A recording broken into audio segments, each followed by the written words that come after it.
Sound had never existed in Sarah's world, yet she could feel the vibrations of her father's anger through the wooden floorboards as he paced their cramped cabin.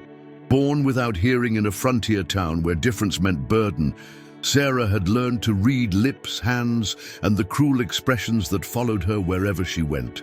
At 19, she possessed striking features that caught men's attention until they discovered her silence. Then their interest turned to pity or disgust. Her father, once a proud blacksmith, now struggled with failing eyesight that made his trade impossible. Debts mounted like winter snow, and Sarah watched helplessly as creditors circled their small homestead like vultures. She understood the conversations, even when spoken in hushed tones. Her keen eyes caught every word, formed by moving lips, every gesture that spelled out their desperate situation. When her father announced his decision one bitter February evening, Sarah felt the words hit her chest like physical blows. "Market day tomorrow," he signed roughly, his hands clumsy with shame. "Someone will take you, give you a home. I cannot provide any more." The crude sign language they had developed over the years felt inadequate for such devastating news. Sarah's hands flew in protest, but her father turned away, unable to meet her eyes. "You're beautiful enough," he continued, his back still to her.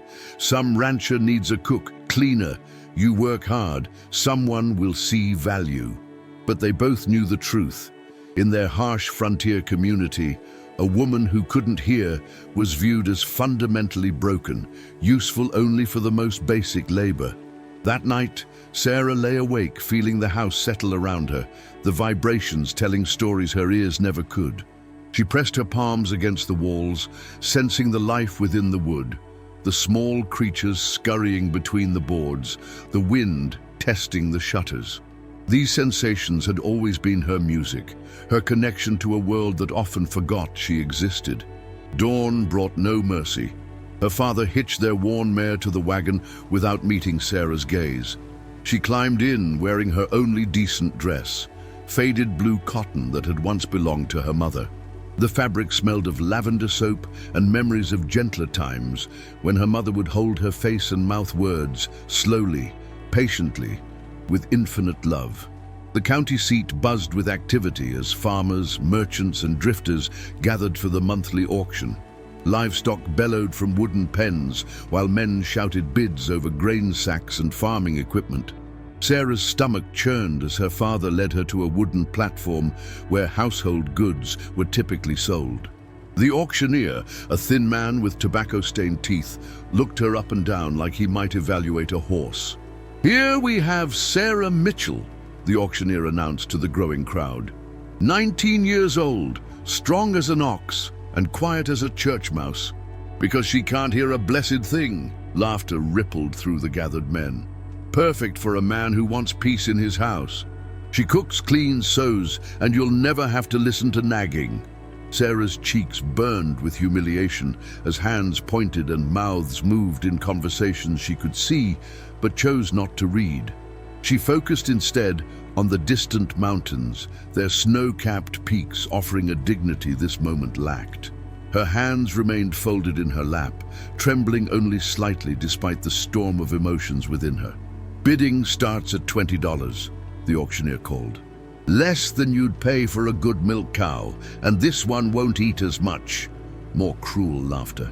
Sarah closed her eyes, feeling the vibrations of voices through the wooden platform beneath her feet. The bidding was sparse and half-hearted. Most men wanted wives who could hear their commands, respond to their calls, participate in conversations. A few offered insulting amounts, treating the proceedings like a joke. Sarah's father stood nearby, his face a mask of forced stoicism, but she could see his hands shaking. Just as the auctioneer prepared to accept a pathetically low offer from a leering drunk, heavy bootfalls vibrated through the platform. Sarah opened her eyes to see a tall figure pushing through the crowd. The man wore dusty leather chaps and a wide-brimmed hat that shadowed his features, but his movements held a quiet authority that made others step aside. He climbed onto the platform with deliberate steps, each footfall sending reassuring vibrations through the wood. When he reached Sarah's side, he removed his hat, revealing dark hair and weathered features that spoke of long days under the western sun. Most striking were his eyes, deep brown and completely without the mockery or pity she had grown accustomed to seeing. The stranger looked directly at Sarah, and something extraordinary happened. His hands moved in clear, precise gestures, real sign language, not the crude symbols she and her father had invented. "Are you willing?" he asked with his fingers. "I offer partnership, not ownership." Sarah's breath caught. No one had ever asked her consent before. Her hands trembled as she signed back. "You understand? My younger brother was born deaf," he replied silently. "I learned to speak with hands before I could properly use my voice." The auctioneer grew impatient with their silent exchange. "Well, stranger, you bidding or just admiring the merchandise?" The man reached into his vest and withdrew a leather pouch. Without a word, he counted out $50, more than twice the highest previous offer, and placed the coins on the auctioneer's table. The crowd murmured in surprise at the generous sum. "Nathan Cross," he said aloud, then signed to Sarah. "I have a ranch 20 miles north. 4 children who lost their mother last winter. I need someone who understands that communication happens in many ways." He paused, his eyes serious. "I offer honest work, fair treatment, and respect. Nothing more is expected unless freely given." Sarah studied his face, searching for deception, but finding only sincerity. Her father approached, looking stunned by the unexpected windfall. Nathan counted out an additional $10. "For her personal belongings and travel expenses," he told her father, then signed to Sarah. "What's yours remains yours." As the crowd dispersed, Sarah gathered her few possessions, a small trunk containing her mother's jewelry, some carefully mended clothes, and a leather journal where she recorded her thoughts in the written words she had taught herself. Nathan helped her into his sturdy wagon without presumption, offering his hand but not insisting when she chose to climb up independently. The journey to his ranch passed in comfortable silence. Nathan didn't attempt conversation while driving, understanding that talking required her full visual attention. Instead, Sarah absorbed the changing landscape, rolling hills giving way to vast grasslands, the Rocky Mountains growing larger with each mile. She felt the wagon's movements, the horse's steady gait, the wind patterns that spoke of weather changes ahead. When they stopped to rest the horses at a small creek, Nathan finally initiated conversation through sign language. "Tell me about yourself," he gestured, beyond what that fool auctioneer said. Sarah hesitated, then began signing slowly.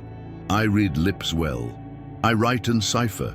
I know herbs for healing, can preserve food, make soap. I see details others miss because I watch everything." She paused. "I'm not broken, just different. Different often means stronger," Nathan replied. "My children need someone who understands that people communicate in various ways. My youngest, Emma, barely speaks since her mother died.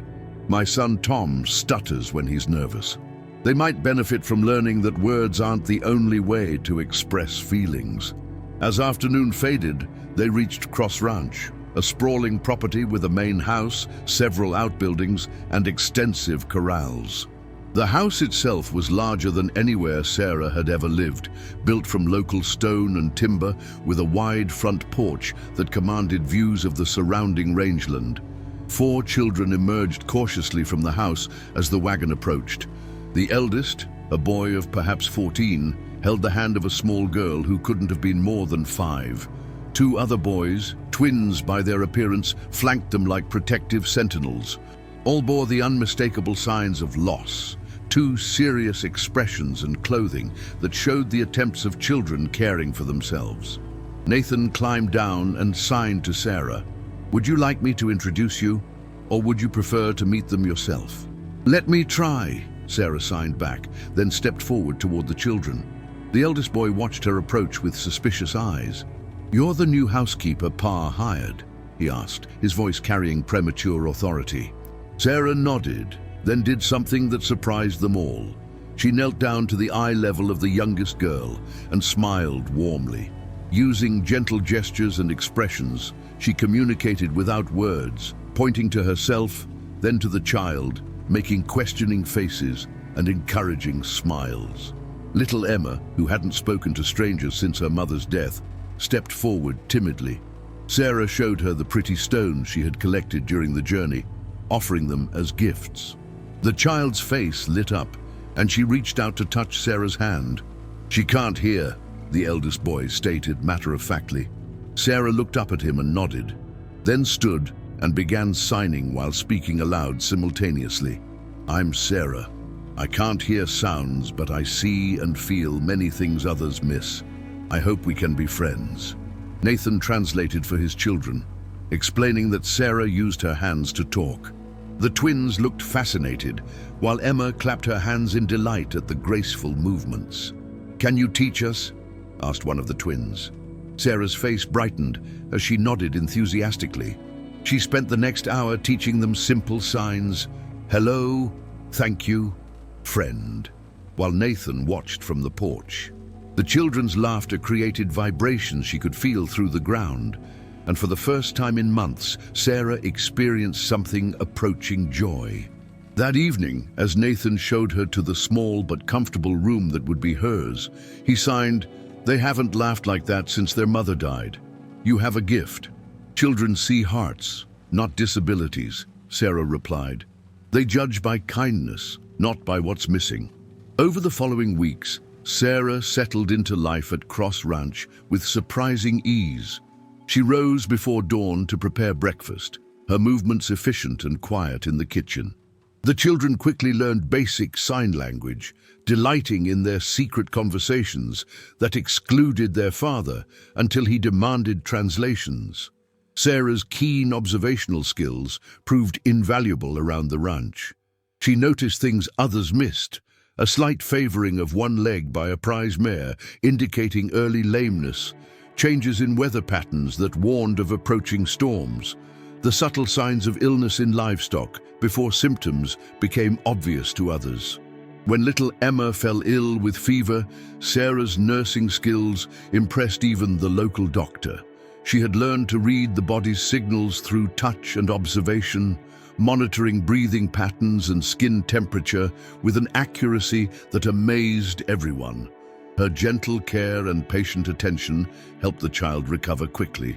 One afternoon, while Sarah worked in the kitchen garden she had started behind the house, she felt heavy footsteps approaching. Turning, she saw Nathan leading a stranger, a well-dressed man who clearly wasn't from the local ranching community. Nathan's expression was troubled as he signed to Sarah. "This is Mr. Harrison from the county. He has concerns about Emma's education." The official, a thin man with wire spectacles and an officious manner, spoke directly to Nathan while gesturing dismissively towards Sarah. "Mr. Cross, the county requires all children to receive proper education. Your daughter needs to attend school, and I'm concerned about the influence of—" He paused, looking at Sarah with obvious disapproval. "Your current domestic arrangement." Sarah read his lips easily and saw the prejudice in his expression. Nathan's jaw tightened as he listened to the man's concerns about having a defective woman caring for children. "Furthermore," Harrison continued, "there are proper institutions for people like her, places where the deaf can learn appropriate trades without burdening normal families." Nathan's hands clenched into fists, but Sarah stepped forward calmly. She began signing while speaking clearly, her voice carefully modulated despite never hearing it herself. "Mr. Harrison, I can read your concerns on your face. You believe I'm unfit to care for children because I cannot hear. May I demonstrate something?" Before he could object, Sarah walked to where Emma played near the garden fence. The child had been picking flowers, but Sarah noticed her favoring her left foot. Kneeling down, Sarah gently examined the child's boot and discovered a sharp stone that had worked its way inside. Emma's relief was immediate and obvious. "I saw her discomfort from across the yard," Sarah explained, returning to the men. "I noticed changes in breathing, posture, behavior that might escape someone relying only on hearing." These children are healthier, happier, and safer because I watch them with complete attention, she continued, her hands moving gracefully as she spoke. Tom hasn't stuttered once since learning sign language because he no longer fears being misunderstood. The twins have learned patience and empathy through communicating with me. And Emma has begun speaking again because she learned that communication takes many forms. Nathan stepped beside Sarah, his voice steady but firm. Mr. Harrison, my children are receiving excellent education. Sarah has taught them reading, writing, and arithmetic alongside sign language. They're learning Spanish from our ranch hands and practical skills for frontier life. Most importantly, they're learning that worth isn't measured by what you can or cannot do, but by how you treat others. The county official looked uncomfortable under their combined scrutiny. Be that as it may, there are proper procedures. The proper procedure, Nathan interrupted, is for you to observe these children and report their actual condition to your superiors. They're clean, healthy, educated, and happy. If the county objects to that, I'd like to know their specific complaints in writing. Harrison left without achieving his apparent goal of removing Sarah from the household. That evening, as she helped the children with their lessons, Nathan approached with a serious expression. I need to tell you something, he signed. There may be more attempts to interfere. Some people in town have been talking. Sarah nodded, having expected this. Because I'm different, and people fear what they don't understand. Because you're proving them wrong about what different means, Nathan corrected. Emma's teacher stopped by yesterday. She says Emma's reading has improved dramatically since you arrived. The woman was curious about your teaching methods. Sarah smiled. I show her how words look on the page, the same way I learned to see words on lips. We trace letters in sand, form them with our bodies, make stories with our hands. Learning should use every sense possible. Winter arrived early that year, blanketing the ranch in heavy snow that isolated them from town for weeks at a time. Sarah found these months peaceful, enjoying the enforced intimacy of the household. She taught the children advanced sign language, helped them with correspondence schoolwork, and shared stories by the fireplace using expressive gestures that brought tales to life without sound. During one fierce blizzard, Nathan returned from checking cattle with his hands and feet, showing early signs of frostbite. Sarah immediately took charge, preparing warm water baths and herbal poultices while directing the children in heating stones and gathering blankets. Her quick thinking and steady care prevented serious injury. How did you know exactly what to do? Nathan asked later, as feeling returned to his extremities. I learned to heal by watching my mother treat my father's injuries, Sarah replied. When you can't hear instructions or ask questions easily, you learn to observe everything and remember details. That night, as the storm raged outside their warm kitchen, Nathan made a decision that had been growing in his mind for months. Sarah, he signed, I need to ask you something important. She looked up from her mending, seeing the serious expression on his face. When I brought you here, I offered partnership, not ownership. You've proven yourself far beyond what I expected, not just as a housekeeper, but as a teacher, healer, and friend to my children. He paused, his hands momentarily still. I'm wondering if you might consider a different kind of partnership. Sarah's needle stopped moving. What kind? Marriage, Nathan signed simply, not for convenience or desperation, but because you've become essential to our family. Because the children love you. Because He hesitated, then continued, because I've grown to love you too. Sarah set down her sewing, her heart racing. You love me despite my deafness. I love you including your deafness, Nathan corrected. You see the world differently, and you've taught us all to see it more clearly. Your silence isn't empty. It's full of observation, understanding, compassion. You've made our house a home again. Sarah's eyes filled with tears as she considered his proposal. The town will object. They already whisper about the deaf woman corrupting children. Let them whisper, Nathan replied firmly. The children's happiness speaks louder than any gossip. Your worth is proven daily in how you care for this family. Sarah stood and walked to the window, looking out at the snow-covered landscape illuminated by moonlight. She could feel Nathan's presence behind her, patient and steady as always. When she turned back, her decision was clear. "Yes," she signed simply, then spoke aloud for his benefit. "Yes, I'll marry you." Their wedding took place the following spring in the ranch's front parlor, officiated by a traveling preacher who had heard of their unusual courtship. The children served as witnesses, Emma scattering wildflowers while the twins held hands throughout the ceremony. Sarah wore her mother's simple gold band, and Nathan placed a matching ring on her finger with gentle reverence. Some townspeople attended out of curiosity, expecting to witness a spectacle. Instead, they saw a family celebrating genuine love and commitment. When Nathan and Sarah exchanged vows using both spoken words and sign language, even the skeptics fell silent. "I promise to hear you with my heart," Sarah signed and spoke, "to see your needs even when unspoken, to stand beside you in silence or storm."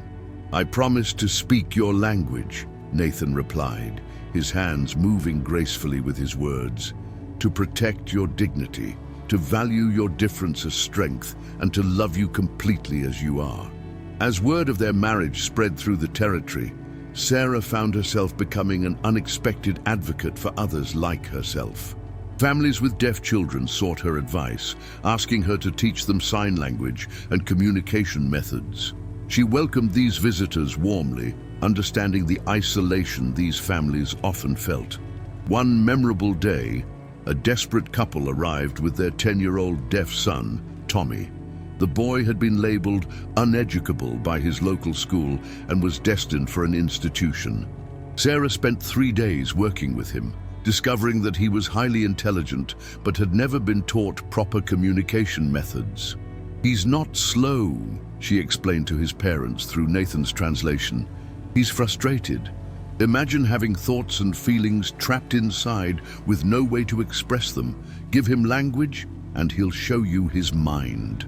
Within a week, Tommy was communicating complex ideas through sign language. His parents wept as they conversed with their son for the first time in years. Word of this success spread, bringing more families seeking help. Sarah established what became known as the Cross Ranch School for the Deaf, the first of its kind in the territory. Children came from hundreds of miles away to learn communication skills, basic academics, and practical trades. Nathan supported the endeavor completely, expanding their home to accommodate visiting families and students. The success of her school began changing attitudes throughout the region. People who had viewed deafness as a curse began understanding it as simply a different way of experiencing the world. Sarah's students went on to become productive members of their communities. Farmers, craftsmen, shopkeepers, proving that disability didn't equal inability. 5 years after their marriage, Sarah received an unexpected visitor. A well-dressed woman arrived from back east, introducing herself as Dr. Margaret Williams, a physician specializing in deaf education. "I've heard remarkable reports about your work here," Dr. Williams explained through an interpreter. "I represent several institutions interested in your teaching methods. We'd like to offer you a position in Boston with full support for expanding your educational programs." Sarah felt honored by the recognition, but politely declined. "My work is here," she signed. "These families need someone who understands their struggles. In Boston, I would be a curiosity. Here, I'm family." Dr. Williams looked around at the bustling ranch, children signing animatedly as they played, Nathan discussing cattle prices with a deaf rancher in fluent sign language, Emma teaching a younger girl to read, using Sarah's visual methods. "I understand," the doctor said finally. "You've created something more valuable than any institution could offer. You've built a community where difference is celebrated, not hidden." As Dr. Williams prepared to leave, she made one final observation. "You know, Miss Sarah, you've accomplished something remarkable. You haven't just taught deaf children to communicate. You've taught hearing people to listen with their eyes and hearts.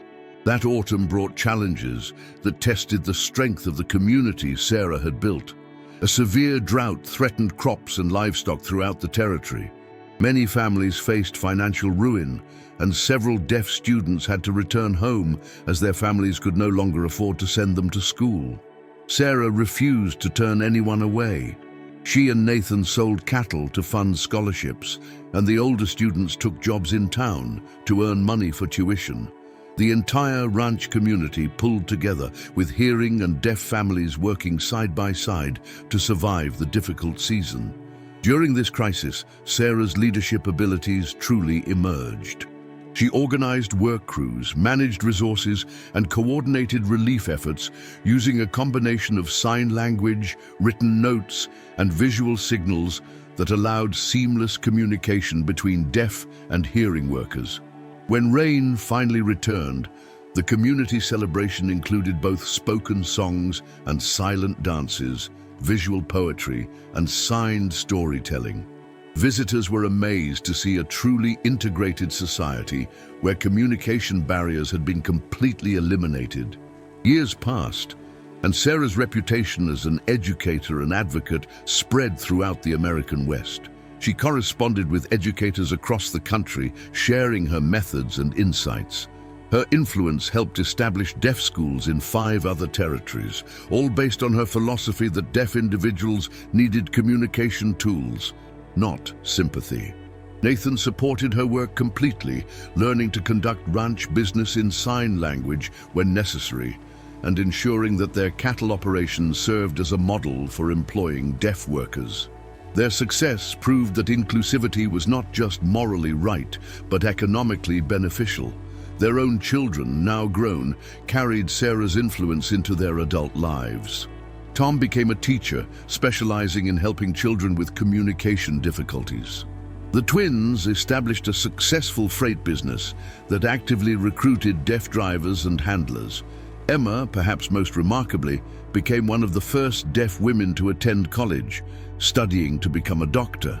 As Sarah entered her 50s, she reflected on the journey from that humiliating auction block to her current position as one of the most respected educators in the territory.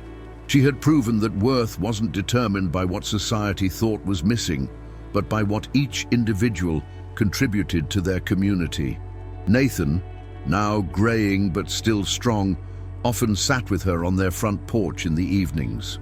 They would watch the sunset, paint the mountains in brilliant colors, while their grandchildren played in the yard, switching seamlessly between spoken English and sign language as naturally as breathing. "Do you ever regret it?" Nathan asked one evening, his hands moving slowly in the lamplight. "Staying here instead of pursuing opportunities back east?" Sarah smiled, her hands graceful despite their age. "I learned something important from that garden I started years ago. Some things grow best where they're planted with love, not where conditions seem perfect." She gestured toward the bustling ranch, where students and families moved about their evening routines. This place needed someone who understood that communication happens in many ways. Those families needed to see that their children could thrive. I needed to prove that worth isn't measured by what others think you lack.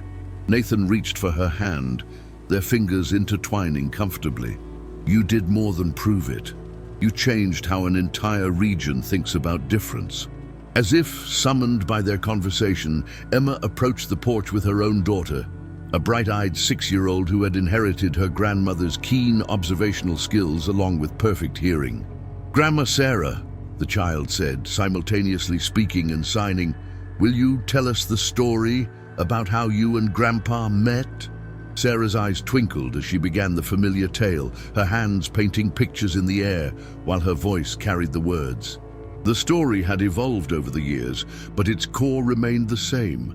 A young woman sold like livestock who discovered her true value through the eyes of someone who saw beyond surface differences. "Your grandfather taught me that real hearing happens with the heart," Sarah concluded, as she had countless times before. "And I taught him that real speaking happens with love." The child nodded solemnly, then brightened. And you taught everyone that different doesn't mean broken. No, sweetheart, Sarah corrected gently. I learned that from children like you, who see people for who they are, not what they can or cannot do. As the stars emerged in the clear mountain sky, 3 generations sat together on the porch, sharing stories in a mixture of spoken words and flowing gestures. To any observer, it was a scene of perfect family harmony. But to Sarah, it represented something more profound. Proof that love, respect, and understanding could overcome any barrier society might construct. The ranch that had started as a place of refuge had become a beacon of hope for families throughout the West. Sarah's legacy would extend far beyond her own lifetime, carried forward by the hundreds of students she had taught, the families she had helped, and the community she had built on the foundation of acceptance and mutual respect. In a world that had once viewed her as broken and worthless, Sarah had created a place where every form of communication was valued, every difference was appreciated, and every person was heard, regardless of whether they could hear others. She had transformed not just her own life, but the understanding of an entire generation about what it truly means to be whole. Winter arrived again at Cross Ranch, bringing with it an unexpected challenge that would test everything Sarah had built.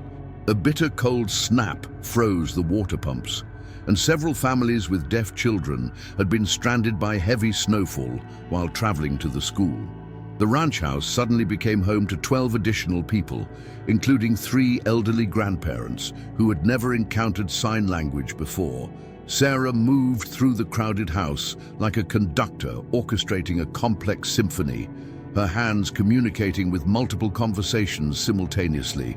She assigned sleeping arrangements, organized meal preparations, and coordinated care for a sick infant, all while teaching the stranded grandparents basic signs so they could communicate with their own grandchildren for the first time.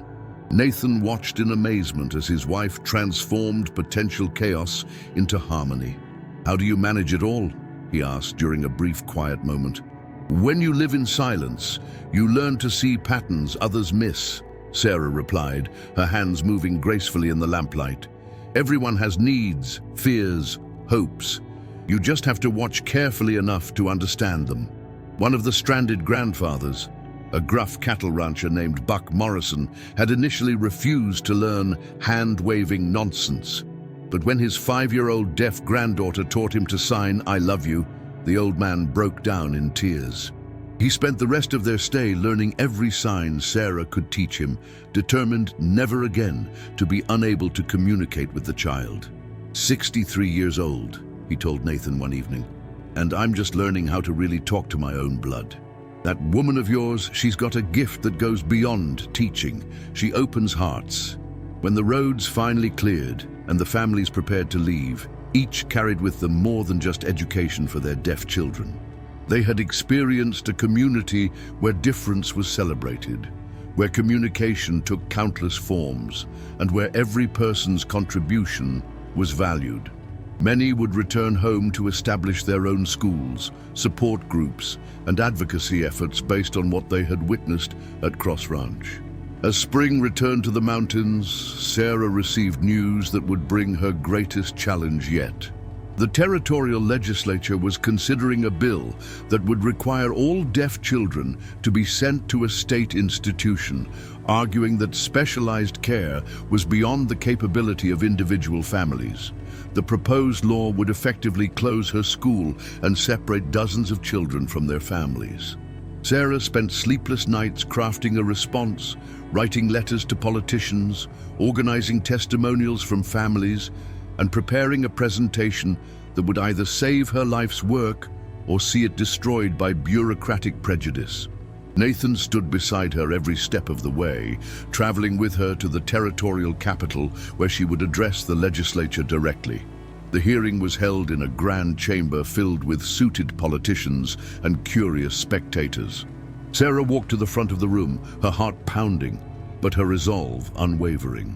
She had requested an interpreter, but when the moment came, she chose to speak for herself, her voice clear and strong despite never having heard it. "Honorable legislators," she began, her hands moving gracefully as she spoke.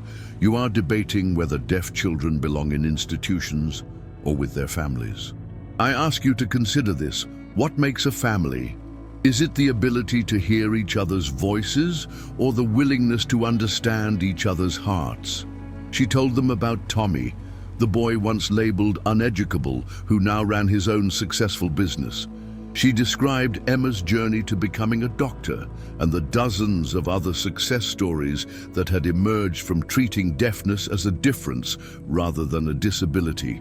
You propose to solve the problem of communication by eliminating the need for families to learn new ways of talking to each other, Sarah continued. But communication is not the problem. The unwillingness to adapt, to grow, to see beyond our own limitations is the problem. When she finished speaking, the chamber fell silent. Then, slowly, applause began, not just from the spectators, but from several legislators who had been moved by her words. The bill was defeated by a wide margin, and Sarah's school was officially recognized as a model educational institution. Years later, as Sarah entered her final decade of life, she received perhaps the greatest honor of her career. The new state university invited her to establish the first college-level program for deaf students in the American West. Though her health was declining, she accepted the challenge, spending her remaining years training a new generation of deaf educators and advocates. Nathan, now walking with a cane but still devoted, would often find her in her study late at night, writing curriculum or corresponding with former students who had spread across the continent, carrying her methods to new communities.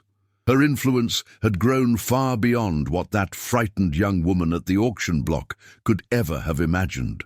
When Sarah finally passed peacefully in her sleep at the age of 74, her funeral became a celebration that drew people from across the nation. Speakers used both voice and sign language, ensuring that every person present could participate fully in honoring her memory. The service itself became a powerful demonstration of the inclusive community she had spent her life building. Her gravestone, carved from local granite, bore a simple inscription in both English and raised letters that could be read by touch. Sarah Cross. She taught the world that silence speaks volumes and that love needs no voice to be heard. But perhaps her greatest monument was not carved in stone, but lived in the countless lives she had touched. Former students had become teachers, business owners, doctors, and advocates. Families had learned to communicate across differences. Communities had discovered that diversity strengthened rather than weakened their bonds.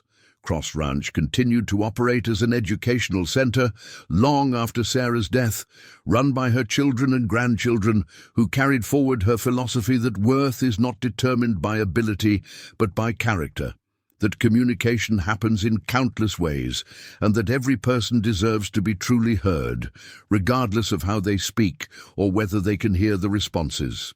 In a nation built on the promise that all people are created equal, Sarah Cross had spent her life proving that equality means not just treating everyone the same, but recognizing and celebrating the unique gifts that each person brings to the community.